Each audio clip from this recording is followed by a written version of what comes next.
François, bonjour. Bonjour. Ravi de vous retrouver dans ce restaurant sympathique qui fait partie de vos clients. Alors, on va d'abord parler de l'histoire des garçons glaciers. D'ailleurs, c'est d'abord l'histoire d'une bande de copains.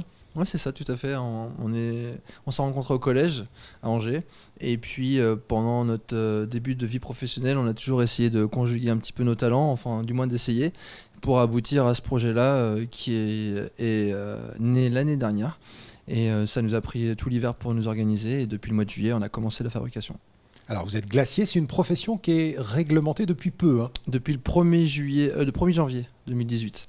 Donc au moment où on a pris les informations, on ne savait pas encore tout ça, ce qui nous a amené à nous réorienter un petit peu, à nous former là-dessus pour être capable d'être artisan glacier. Particularité, c'est que j'allais dire que vous puisez dans les ressources locales. D'abord, vous travaillez des produits bio, ça c'est le premier élément. Et puis vous souhaitez le plus possible mettre en avant la production locale. Racontez-nous ça parce que c'est important. Alors, ça fait partie de votre ADN. Oui, tout à fait. La mission première des garçons glaciers, c'était de mettre en valeur notre terroir autour de la Loire. Parce qu'on est tous nés ici et puis on était vraiment amoureux de la Loire et on l'est toujours plus que jamais d'ailleurs en faisant ce métier-là. Et donc du coup on travaille main dans la main avec les producteurs de la vallée de la Loire dans son ensemble et on transforme ces denrées en priorité. Ce qui veut dire que vous allez parfois et même souvent cueillir vous-même vos fruits. Racontez-moi ça parce que c'est assez surprenant. C'est ça. Cet été, on a commencé pour les petits fruits notamment, pour des raisons économiques et aussi pour approfondir la relation qu'on avait avec nos producteurs. On est allé cueillir. La veille, ils nous appelaient pour nous dire demain ce sera prêt. Et ça a été vrai pour le cassis, la groseille, la framboise jaune. On a été cueillir tout un paquet de fruits tout à fait pour être capable vraiment de prendre conscience de la qualité du travail de nos producteurs.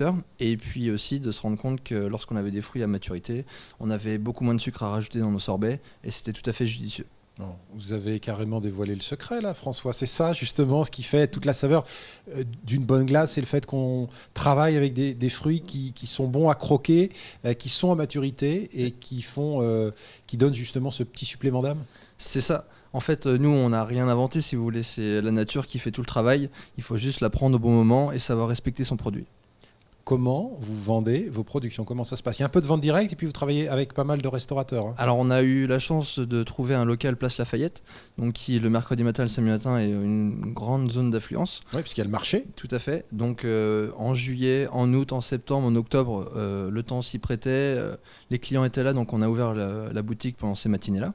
Au mois de novembre, moi, je me suis concentré sur la recherche de volume auprès des professionnels, comme Olivier, donc restaurateurs, traiteurs, les pâtissiers, les boulangers et les épiceries locales qui mettent elles aussi en valeur le terroir. François, il y a les glaces telles qu'on les connaît, puis il y a une autre production qui est effectivement importante, notamment en cette période bien particulière, ce sont les bûches. Oui, tout à fait. On a développé, cette année, on a voulu rester dans nos cordes et on a développé 2 parfums. Donc on a un parfum Clémentine de Corse avec un chocolat et on a un parfum avec des poires d'Anjou et du chocolat aussi.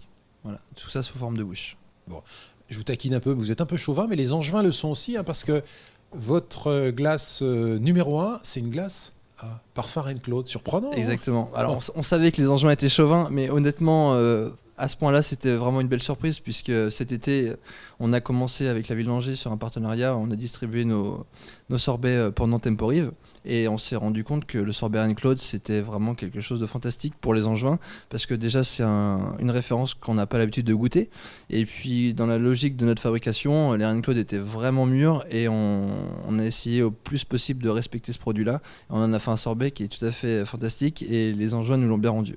Bon, merci à vous, on va souhaiter bon vent à votre entreprise.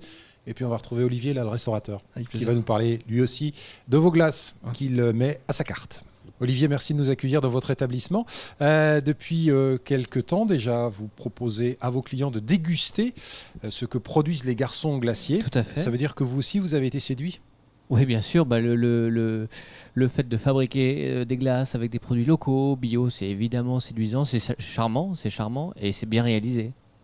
C'est important cette authenticité dans la production pour vous? C'est très important. Mes clients, ils sont très attachés.